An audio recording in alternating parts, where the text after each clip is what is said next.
Hi, good evening, everyone. How you doing?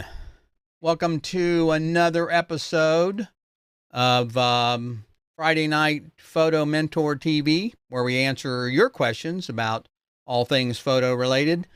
Hopefully you're watching the stream tonight. I tell you, this streaming is not for the faint of heart. I was freaking out about an hour ago. I changed something on my Facebook page, one of the Facebook pages earlier in the week, and then I couldn't get in as an admin on the Photo Mentor TV webpage or Facebook page, and I couldn't stream to it. I couldn't make any changes. So anyway, it's going crazy here. So we're on YouTube tonight, which we're always on Friday nights, and hopefully nothing will crash or burn or fall in on me or anything like that, and things will go well. Anyway, again, if you are here live, my name is Lee Love. Even if you're not here live, actually, my name is still Lee Love. And I encourage you to ask questions. If you have questions or things you want to ask about photography related, please feel free to do so. You can do that by sending an email to help@photomentor.tv if you're watching this on the replay. Or if you are live, you can put a Q in front of your question with a colon, and put that in the comments section on Facebook or on YouTube. Tonight we're over on my page, Lee Love page. So if you're seeing, I'll repost this. I'm recording this, and I will be posting this on the Photo Mentor page as well. Anyway, so no big deal there. Anyway, so if you're watching in a replay, you'll be able to see all this stuff. Oh, let's see what else. Again, if this is your first time here, the purpose of this live stream and show is to help new photographers primarily. We'll answer any kind of questions that you might have, but I just found that a lot of new photographers either don't get the kind of answers they're looking for, or they quite honestly get chastised in some of the groups and things like that. And I just, my job, as I see it, is to educate, encourage, and mentor new photographers and help you guys out and kind of get you started and give you a little bit of shove there to help encourage you to pursue your photography. It's a fantastic hobby, and it's a pretty interesting business, I might say, as well. I've been doing it a long time, but and I can also help you with that if you have questions about that as well. So again, I mentioned to leave your questions. If you do that, you can do that with, again, I'll tell you that again, with the put a Q in front of it. It'll show up here on my screen, and I'll answer those questions the best I can. I did not put a URL together, unfortunately. I meant to do that, but with all of the stuff going on. One of the announcements I wanted to make tonight is that I am launching Photo Mentor Academy. It's not ready to go just yet, but this will be a place where new photographers, really primarily new photographers to start with, but we're going to expand that. But new photographers can join and get their questions answered. We'll have both video training, but we'll also have group coaching. So it's not just a bunch of videos, but I really want to see you grow, and I want to interact with you. I want to learn what you're doing, see your work, and give you the right advice to help you continue and get your confidence up and grow as a photographer. So if you want to sign up for the list, it's not ready yet, but if you want, I would encourage you to go through and get on there. So when we do launch, you'll get notified. If you want to go to photomentoracademy.com, photomentoracademy.com. And I can't believe I don't have a graphic for that. So how lame is that, right? Let's see what else we got. I think that's pretty much it for the announcements and that kind of stuff. Let me see if I can do this here without breaking something else again. Like I said, it's kind of rattled here tonight. Things are not going as usual. If we are on Facebook, on my page, again, as I said, but also you can go to YouTube and you can watch the replay or the live show. If you go to youtube.photomentor.tv, it'll take you there, and that way you don't have to go to YouTube and search. So HTTP, of course, youtube.photomentor.tv will take you directly to the page. So anyway, hope that works out one way or the other. Let's see. So what we got tonight, I want to start with something with a quote, which I like to do, and to kind of encourage you, and this quote is from Henri Cartier-Bresson, who's considered one of the photography masters. He also was one of the first photographers with a group called Magnum, which was really very influential in the photography industry. And his quote is, "Your first 10,000 photographs are your worst." So I think what he's trying to say there is that, it just takes practice. You just really have to keep working at this, and it's not going to come easily. Some of his most famous work was this picture right here, and he's well known for something that's called the decisive moment. And if you look at his work, you can see where he really he was a street photographer, and he would really look for those moments. He'd wait very patiently for that moment to happen. And when he saw it, he would then photograph it. He kind of anticipated. Very much, I think, like a landscape photographer in many ways. But this is probably one of his most famous photographs. What's interesting about this photograph, I like to point out to people, is not only that it's just fantastic moment, but if you look at the picture, it's probably not even technically that great. I mean, it may be a little soft. If you posted this nowadays, people would tear it apart as far as the quality of the photograph. And so it's not necessarily about just the technical aspects of the photography. It's really about the emotion and the movement of the photo. And that's kind of why I wanted to start with that. I also wanted to mention to you about, I want to show you a photo from somebody I've been working with. And this is, let's see here. This is Rayanne Whitting's photo, and this is a picture she did. We were talking about the rule of thirds, and I was describing to her how it works, and she sent me these pictures, and I thought they were just really fantastic work for a new photographer. And a couple things about this I want to mention. Number one, in this first one, she is in the center of the frame, and so normally I would discourage you from doing that, but because it's framed on the left and right by rocks, and it gives you, again, some concept and draws your attention to the center, I think that's okay. It's not a problem with that. It doesn't matter if it's not left or right. And so I think it does meet the rule of thirds, where you do have the rocks on the left, and it does draw your attention to where the young lady is. And of course, it's just a fantastic picture, I think, with her hair, very emotional, a lot of showing, instead of just being a pose, it's really, I don't know, I just think it's a great photo because it just shows a lot of interest. And the thing we were talking about that I thought was interesting about this, here's another one, is that it really, she connected with the subject in these photos, I believe. And there's a reason for that. We were talking about, being comfortable and missing things and fumbling with our camera. It's not uncommon. I don't care how long you've been a photographer. I think we still have some of that. I know I do. I get caught up in the moment, and I'm working on something, and I'm trying to get something right. Maybe it's not I'm fumbling with the technology, but I'm just trying to make sure my photos are right and I'm sharp and I'm looking at them.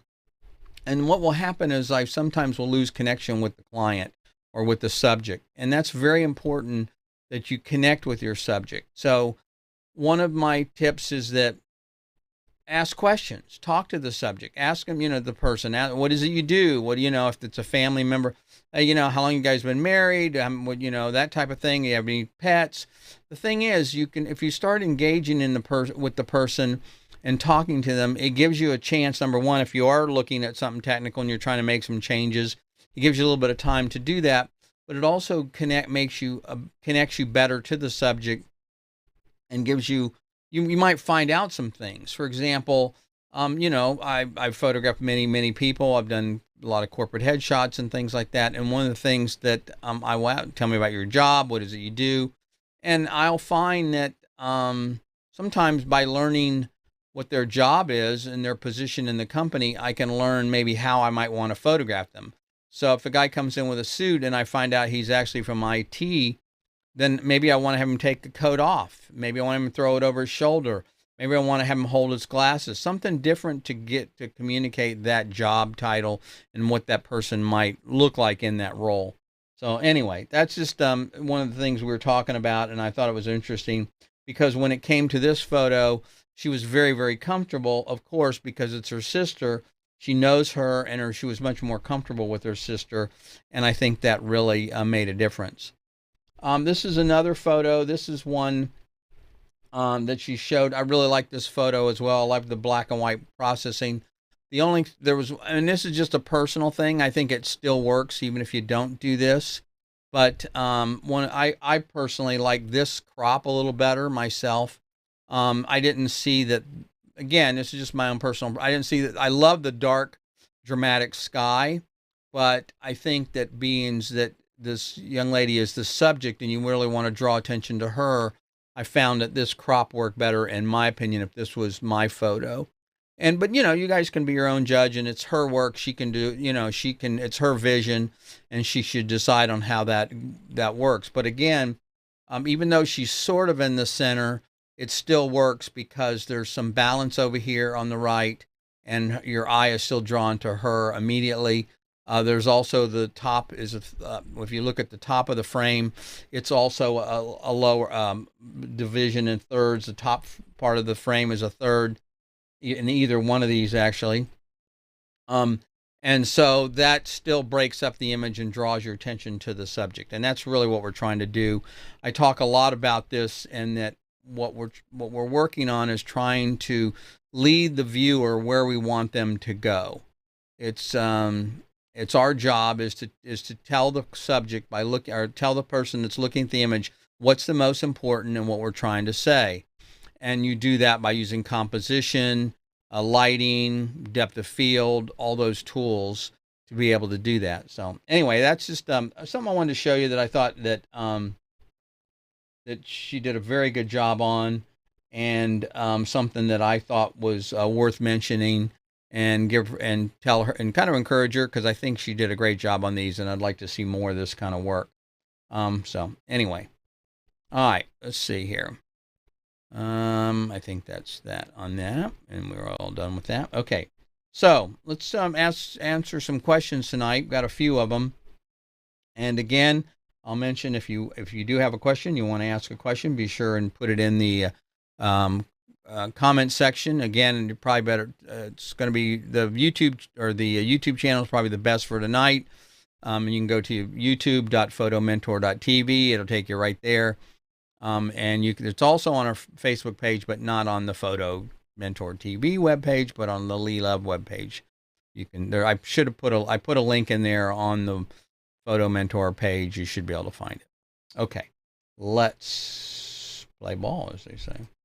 Okay, so the first question is from D.O. O'Malley, and I guess it's a he, I'm not sure.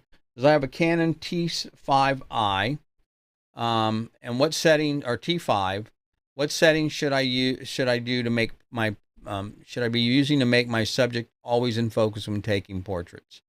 So I find that a lot of people have problems with focusing with their camera, and there's a couple of things that you need to look at. The first thing I look at when somebody hands me a camera and says, I think there's a problem with my camera. My lens was working great, but now my pictures are out of focus. I don't understand what's going on. What's the situation here? The very first thing I look at is the shutter speed. So I say, do you have any pictures on the card? Yes. I look at them, looks at the EXIF data, what it was shot at. And I would say at least 75% of the time, the problem is the shutter speed is too slow given the lens you're using. Now, what do I mean by that? What I mean by that is that the rule of thumb is that you want the shutter speed to be double the focal length of the lens. Handheld. If you're on a tripod, all this changes. But so what that means is if you're shooting with a 50 millimeter lens, then that means you need to be shooting at least at 1/25th of a second. You can probably hand hold 1/25th of a second. If you have really good technique, you might be able to do 60th, but most people, that's something, a whole nother subject I can show you sometime. Or it's actually, I showed it in one of the earlier episodes. But the point is that you want to be shooting it twice. So 1/25th of a second should give you a fairly sharp picture handheld. The second thing that people have a problem, and again, let's give you another example. If you're at 200 millimeter, then you want to be shooting at least 400 or 6/40th of a second to get a nice sharp picture handheld.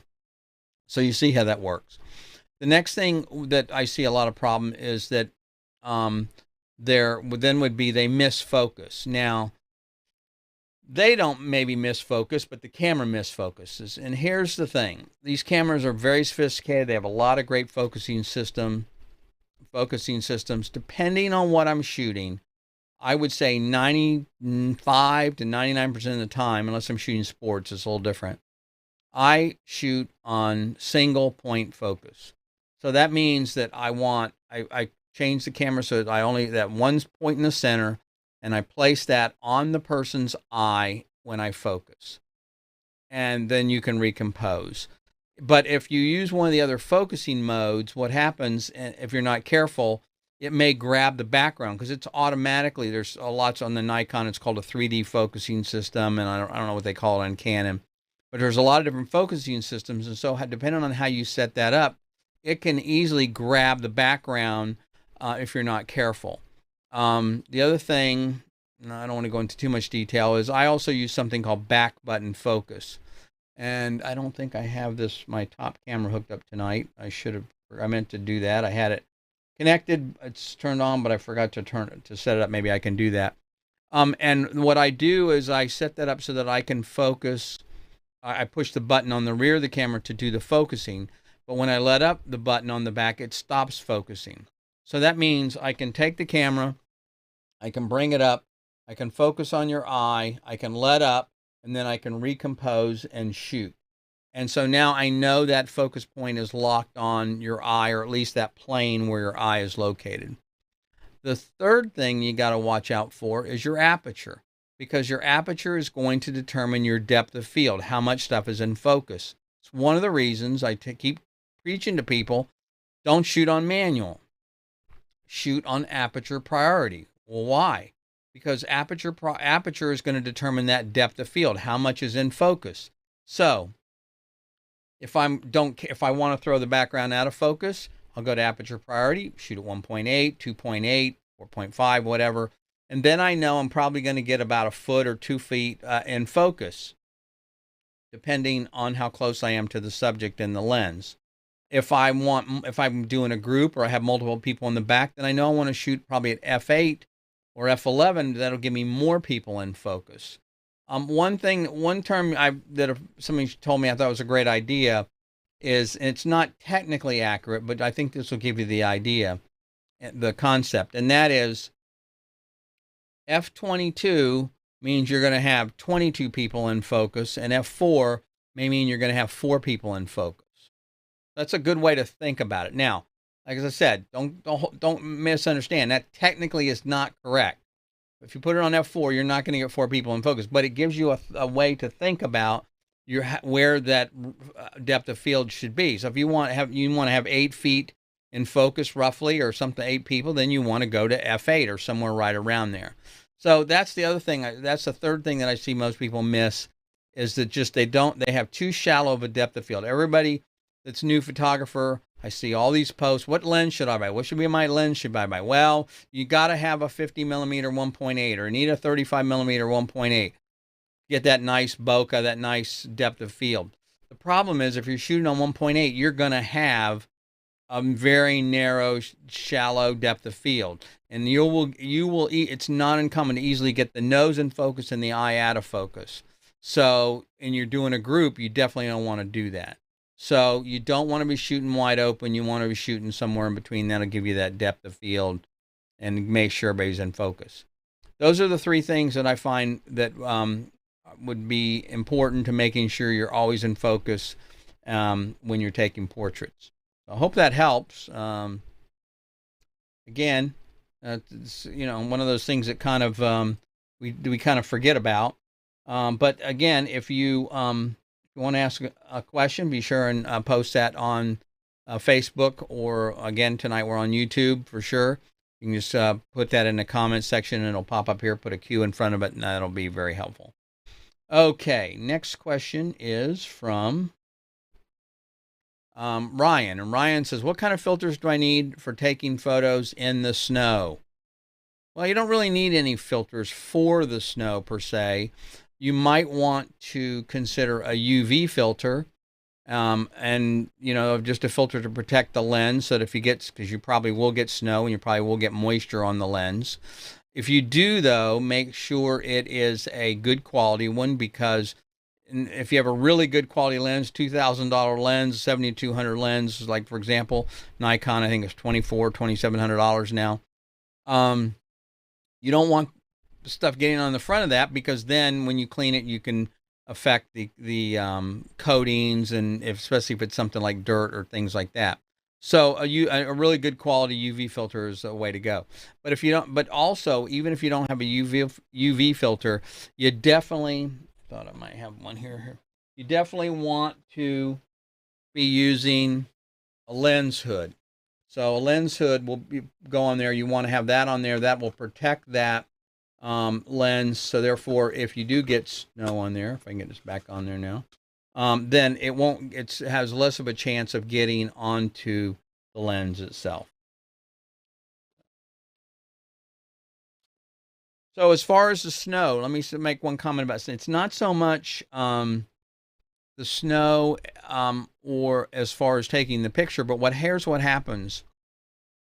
The camera is kind of stupid, and it thinks that everything you're shooting is gray. That's how the light meter works. I think I have. Pull this up right. Okay. So when you have a gray card, all right, this 18% gray here, this is what the camera thinks is the picture looks like. And so it measures everything and that's how it knows whether or not it's properly exposed or not. Now, a lot of newer cameras are getting better about this, but what happens is when you have a lot of white subjects, and like same thing happens if you're shooting against a white background sometimes. What will happen is the camera looks at that and it thinks it's too bright. So it will try to underexpose. It'll bring the exposure down a little bit. The problem with that is then the snow, I'm so sorry, excuse me. Then the snow turns gray. So it's not pure white. Because most snow with the sunlight on it, there's not much detail in there. So what you have to do is you have to compensate. So you can use your exposure value button, hold that down, click up a half a stop or stop, or you need to open up the aperture a little bit more, or you can do the shutter speed or ISO, I guess. But you may have to change exposure a little differently than if you were about a regular scene without all that white, because it may turn out to be a little bit gray looking if you don't do that. So that's not a filter issue, but it is an exposure issue that you need to know about, Ryan. All right, let's see what else we got here. Okay. So Jean asked, or Jeannie, I guess it's Jeannie, asked, for those that use backdrops. Oh, I think this got cut off. Sorry about that. What do you recommend? I think was the question that was asked. I like paper backgrounds. And the reason is because they're easy, they're inexpensive, they come in all kinds of crazy colors no matter what you need.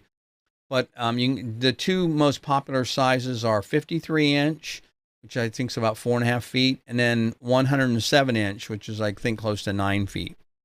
So 9 feet if you're doing a group, and maybe full length, or the 53 inch if you're doing a headshot or just a single person, you could probably get away with that. The other nice thing about them is, as they get dirty, like say if you're using a white backdrop, that you bring that down. If it gets dirty from the person's shoes or whatever, when you're done with the shoot, just take your knife, cut that off, throw it away, and now you keep, you're ready to go again. You don't have to wash it or clean it or send it to dry cleaner and that other kind of stuff. So it's really nice for that kind of thing as well. This other item I like about background paper is if I'm traveling light and I don't want to bring a background stand and a bunch of stuff like that, what you can do is you can lay the paper on the ground and you can unroll it from the ground and just put some gaffer tape. It's not duct tape. Gaffer tape won't leave a residue. And you can tape it to the wall, and now you've got a background without having to carry a stand and all that kind of other stuff, which a lot of times if I'm on the go, I don't really have the room to do that with. So, or traveling by myself without an assistant, sometimes it's much easier just to use background paper. Savage is probably the most popular, and they have a whole bunch of crazy colors as well as multiple colors of gray, believe it or not. So anyway, hope that helps. Okay, and Samantha asked, what's your favorite presets? Looking for more dark and moody kind of a thing. I'm not a big fan of presets, quite honestly. And the reason is because I think that it makes your work look a lot like other people's, like the work you bought, like the person that created the preset. So what I recommend is to develop your own presets, experiment. Because really, you can buy a preset or load one of the ones that comes with Lightroom, and then just kind of look at how it works. Watch the sliders on the side, there on the right-hand side, when you load a preset, and watch what happens. And then start adjusting them. And what I would suggest is that you get your own look, your own design, your own feel for what you want, and then save that as a preset. And now it's unique to you. It's not that complicated, but here's the only other caution I would say. A preset that you might like, dark and moody as she's referring to, may not be what you want on every photo. If you're doing a wedding, for example, then a wedding photo you may not want that to be dark and moody. The bride certainly may not want it that way. So therefore, you're trying to come up with something that would be a little more specific to that job, that project. And I like to look at an image and a series of images that I'm working on a project, and not to sound too I don't know, new agey, but I like to kind of the photo to speak to me a little bit. What's it say? What am I trying to say with this photo? What am I trying to get across with this project? And that's really where I decide on how the images should look. If I do a lot of sports portraits, so I'm typically, these people are hero looking. I'm kind of trying to start something, something I want them to, be strong and a little bit dominating. So I'll kind of shoot down a little bit an angle. But the point is that would be a dark and moody, cinematic looking photo. But if I'm doing an ad campaign or something for a housing company or, a clothing company, they're not going to want dark and moody. They're going to want light and airy, and what I would refer to as a lifestyle, maybe kind of a shot.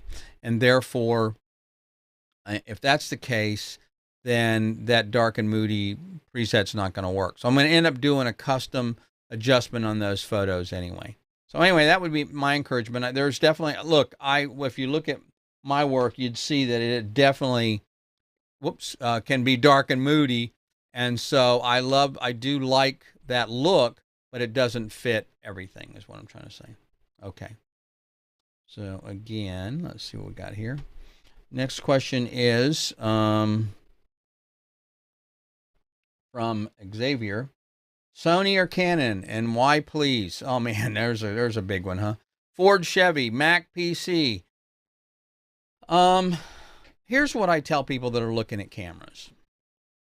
the first thing is, it's not about the technology. And the reason I say that is because everybody will leapfrog somebody else. This year it's going to be Sony. Next year it's going to be Canon. Next year it's going to be Nikon. Next year it's going to be Panasonic. Who knows? The point is that all these companies are developing new technology. And so you don't want to get into a spec. You don't want to make your decision on a spec sheet, because that's going to change. I call it a checkbox, war. There's all these checkbox. Okay, I got this feature. You don't have that feature. And also from a company perspective, every company is going to highlight or promote that particular technologies. For example, Sony's got a really great focusing system, and so does Canon, actually. But so that's their big thing. So Sony's focusing, animal focusing, eye focusing, et cetera, et cetera. That's their big claim to fame. It doesn't mean that other people don't have it. It just means that's what they're using to lead with. Now, to give an example of what I'm referring to, most people probably don't remember, but Sony had a lot of tough times getting started. Their DSLR market, when they started, was abysmal failure. It was really awful. They bought the technology and the patents from Minolta. They were using screw-on lenses, I believe. They went through a couple of different flash adapters or hot shoe mounts, and I think even the one they have now is very proprietary. And so they had some heating problems with their cameras early on. The battery life was really not very good. Even today, some people think that the science, the color science is not that great, the skin tones, and some people don't like the menus. The point is, that's not to say that Sony's not a great camera. What I'm trying to get across is that it's a very personal thing, and while they've really kind of turned the corner now, they weren't at one time, and so you can't just buy a product based on that. So here's what I suggest. I tell everybody I'm just looking for a new camera, especially their first camera. Number one, you have to hold it. You have to feel it. You have to look at it. You have to touch it. Now, it's pretty hard to do that over the internet. So go to wherever you can. If you don't have a local camera store, maybe go to Best Buy. Go to Walmart. I don't know. Someplace you can find that model of camera, the closest you can get, and look at it, touch it, feel it. See how it feels in your hand. Look at the menus. Are the menus intuitive? You may not understand all of the details of the menu. You may not understand all the features, but you definitely want to make sure that you're looking at the menu and that you know that it's intuitive to you. But a camera really has to be something that you work with, that you feel, and that feels good in your hand, and because it's an extension of you. So it's not just about spec sheets. It's really about how that product works in your hands and how you think you're going to be able to adjust to it. It may not be a good analogy because maybe people that don't have this experience, but if you're ever into audio and you're looking at speakers, there's a lot. You can look at spec sheets all day long for speakers. And, wow, this speaker has this range of audio and this, but then when you go and listen to them, you may go, oh, these are awful. I don't like the way these sound at all, based on the kind of music that you listen to as well. If you're listening to classical music, then maybe that speaker may not work for you. If you're a rock guy, need that heavy bass, maybe it is. So the point is, spec sheets alone are not the way to buy camera. You want to really look at that camera, feel it, touch it, and look at it compared to your budget and also the kind of photography you're going to shoot. And that's what I would suggest. And I think Xavier in his question said that he had some Canon glass, and so that may have something to do with it as well. Okay. Let's see. So Nick asked, and this was a question, poor Nick, I forgot. Nick asked this question last week, and I didn't see it on the screen, so I put it in for this week. Nick asked, when and why should I white balance? And because I was showing this chart here about doing color checking and white balance, and this is a white balance that you would do here. And the reason, and I missed this question. So to answer the question, there's a number of reasons you want to white balance. First of all, it gives you, it makes your job a little easier because now you have less processing, because if the images are close to being the correct white balance and the color temperature, then you don't have to do as much post processing. But the second reason, and the most important reason, is because you want your images to match. So if I'm doing something like a magazine layout for a client, and I know they're going to be on one side of the page, there's going to be, one photo, and on the other side of the page is going to be another, I got to make sure that they look the same. Or if I'm doing product photography for a client, I've done a number of products like that for their catalogs and brochures, then I know those colors have to be dead accurate, because they're going to look at that when they print it. And especially if it's a clothing product, it's really critical. So you want to make sure that that product is exactly right. So what you would do is you would put a white balance card, or a chip, what I call a chip chart, a color chart. Now this one's for video. The photo ones have more colors on there, but then you can match the image exactly. It's not just white balance. There's more to it than that, but you can match the image and if the lighting changes as close as possible. So now let me give you a little, the only problem with that is that what I've found, that's fine for doing products and clothing and things like that. You really want them to be dead accurate. But for doing people, I've discovered that accurate white balance is not very attractive. In fact, it tends to be cold, and it just is not the best looking. So I will do a white balance up front. Now let me back up and say that the cameras nowadays, the auto white balance is really, really good, much, much better than they used to be. So they're pretty darn accurate, but it's not perfect. So I shoot with RAW, and so I can go in and change that if I need to. But what I want to do is I want to do a white balance check first, so at least I have a known point to start with. Once I have an accurate point to start with, then I can go in and make a creative decision. Then I can say, well, I really want it to be a little warmer. Photograph of a couple or something like that, outdoors. And accurate white balance may not look very good, so I may want to warm that up. I want to maybe it drops in at, I don't know, 5,600 Kelvin, which is the way they measure color temperature. And maybe I want to bump it up a little bit. Maybe I want to make it a little warmer. Maybe I want to make it, 63 or 100 or something. And so at that point, it's a creative choice. Now, another thing I will often do is if I'm photographing outdoors and I want to warm up skin tones on somebody, I'll purposely use an inaccurate white balance.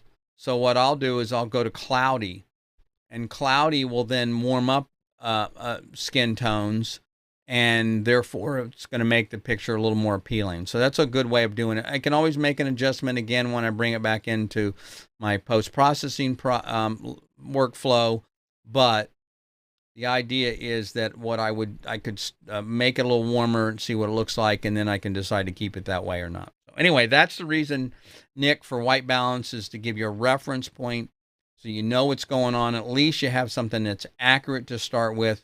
From there, you can do whatever you want and you can change it. But at least if you start with something that is a known accurate white balance, then you have some point of reference to start from.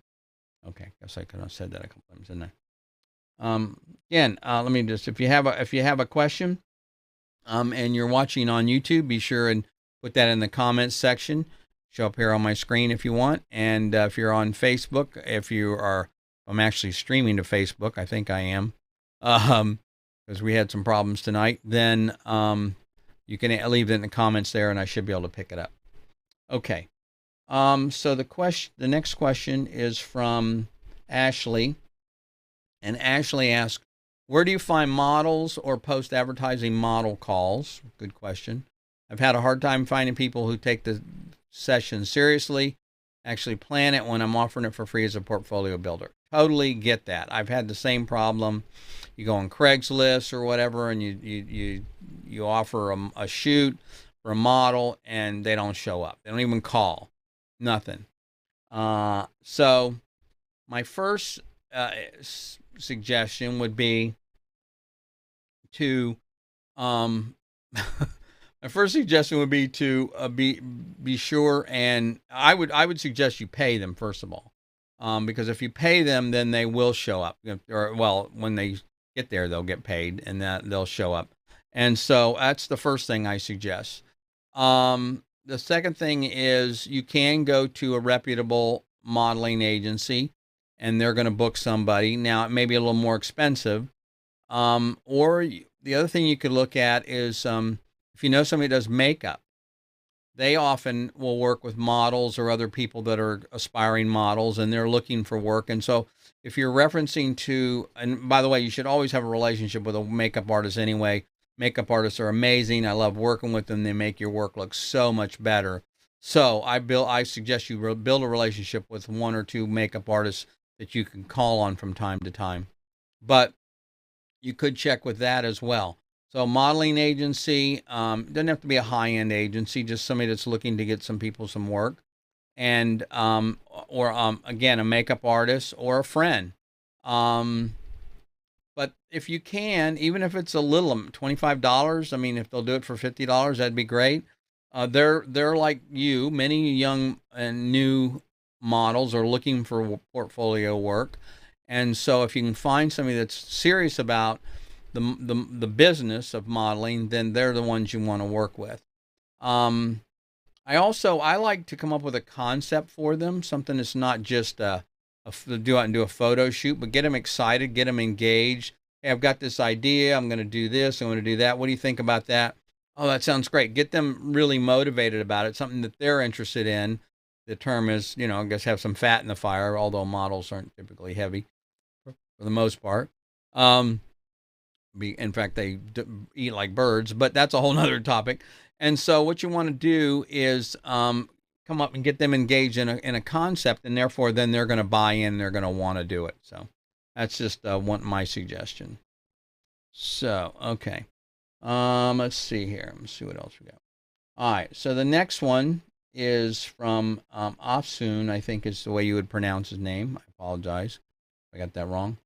It says, guys, how much do you pay your insurance monthly? Much do you pay your insurance monthly for your photography? Okay, it's so basically he's asking what should it cost for insurance? There's two kinds of insurance you need. Now I can't really answer the price question because they're going to be all over the place, but I can give you some ideas about what kind of insurance you need and about how much and that kind of thing. So if you're just getting started, you don't have a lot of gear, you definitely want insurance that covers your theft and of your gear and so what happens is you may get something stolen at a photo shoot, or someone can break into your car. There's a lot of horror stories I've heard about this.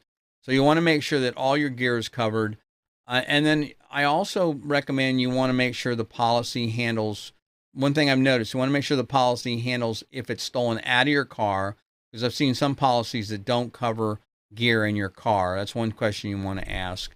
And the other question you want to ask is, does it cover insurance on equipment I rent? Because a lot of times when you rent equipment, they will require a deposit, and your insurance company will often give you a rider or a document that shows that you have insurance, and you can supply that to the rental company, and they will waive the down payment or the deposit, because you're including them in the insurance. So if something happens, the insurance company's going to cover it. So that's the first thing. I would say, unless you have a studio, maybe $30,000 should be plenty. You want obviously replacement cost insurance, but check with an insurance agency. I notice now a lot of Allstate is one. I think they've started to add photography insurance. Caution though, if you do have insurance with your homeowners and policy, and they find out that you're doing this for business, they will not cover your equipment. I mean, again, check with them, but I have never seen one that says, "Oh, this is for business." No, we're not covering it. It's a hobby. It's one thing, but if you're getting paid to shoot, they will not cover if their gear is stolen. So be aware of that. The second kind of insurance is liability insurance. This is one of the insurances that I have to have because of my business.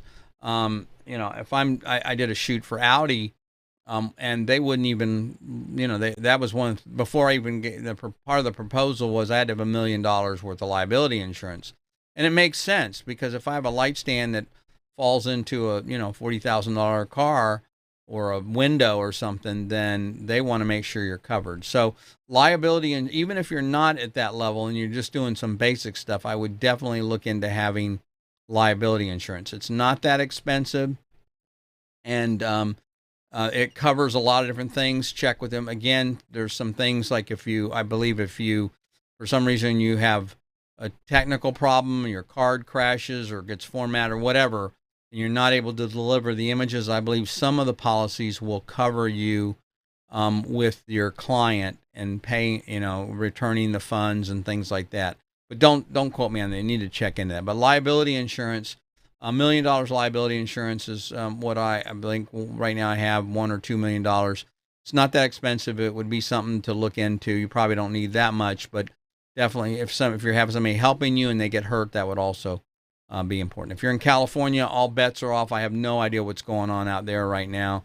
They're crazy in the way they're changing the laws. And if you have an assistant, then they're an employee, and it's I don't know. It's nuts. What can I say? Sorry. Oh, did I really say that out loud? I guess I did. All right. Next question is from Nara. And let me look at this real quick here. Yes. Okay. And this question says, have you ever, no, I've never done this before. Have you ever formatted a card, is what I think it's supposed to say, by mistake and deleted the entire session? How do you know how to restore the photos back? It's totally, it's unfortunate. I think all of us have had something like this happen. Either the card doesn't work or you've accidentally formatted. And it's the funny thing about it is as soon as you hit that button, like, oh, can't believe I did that. It happens instantly. So here's the process. First of all, immediately take the card out of the camera. Do not record on it. Do not put any more photos on it. Don't delete anything. Do not touch the card at all. Take it out of the camera and replace it with a different card. When you get back home and you've, had a drink or whatever it is to calm your nerves and you're feeling a little better, then there's a number of pieces of software. I think the one that I use, let me see if I have it on this computer. Sorry about this. I should have thought this. It's called, I think it's available for both the Mac and the PC. On the Mac, it's called, Disk Drill. And Disk Drill is the one that I've started using. I've used a number of them. They all seem to work pretty well. But this one seemed to work the best for me. And again, it was for the Mac. But like I said, I think it's also for the PC now. And the great thing about that is, now here's the thing to be aware of. When it goes through, it's going to look for any images that are on that card. Those images could have been deleted a year ago if you haven't used the card, or maybe 6 months ago. So it's going to try and find everything on that card, not just the latest. Now, the way this software, if I remember, works, I haven't used it in a while, but it will actually sort, and you can sort by date, and it'll let you recover stuff by date. And so if I know the date of the shoot, then I can only go through and recover just those images. But it will try and recover everything that's on that card, regardless if it's new or it was something that was deleted 6 months ago. So you got to be aware of that. But Disk Drill is the one that I use. There's a number of others out there. I would look around, and sorry I can't be more specific, but I find something that works, and that's it. Something I didn't mention earlier on is that I also am doing that the first of the month, the first Friday of the month, I'm doing photo reviews where I will look at your images and give you some feedback on them. And the way it works is that you can submit up to 3 images per month. Again, it's the first Friday of the month. You can submit the images any time, but the first Friday of the month is when I do the review. The reviews are anonymous. I don't mention anybody's name. It's usually a couple letters, and I like to know how long you've been shooting, So it'll be like, BC '03, meaning you've been shooting less than 3 years, kind of a thing. But it's so don't be ashamed. Doesn't matter what you took what camera you used, how old it is, or whatever. If you have something you want some feedback on, be sure and send that to me. I try to look and see how the images, what I think they work. It's not whether I like them or not. It's whether they work, and they work whether they're composition wise. I think they work correctly, technically. Whether they work, whether they have the technical challenges and overexposed, things like that, out of focus. And then the subject matter. Does the subject really convey? Does it work? Do I get what you're trying to tell the audience? That's the third thing. Again, live, I do that at 9 p.m. Actually, I guess I need to change the slide, don't I? It's Eastern time now, not Eastern Daylight Time. And it's on the first Friday of the month, as I said before. So if you're interested in having your images looked at, I would love to see your work. I don't care what you think about them. Please send them to me. I want to know. I want to see what you're doing. I want to encourage you to do better and to develop your photography. So send those to me. You can send them to help at photomentor.tv, help@photomentor.tv. And I'd appreciate it if you would put the subject to be review and the image, and then that way I can tell that it sorts it out for me, and then that way I know that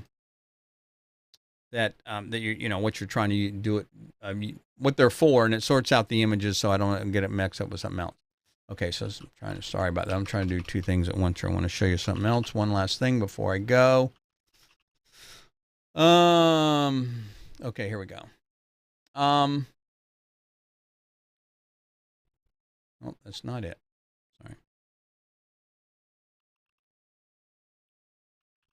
Sorry about this. And you're supposed to never let dead air. Yeah, well, I guess I can't find it. Oh, well.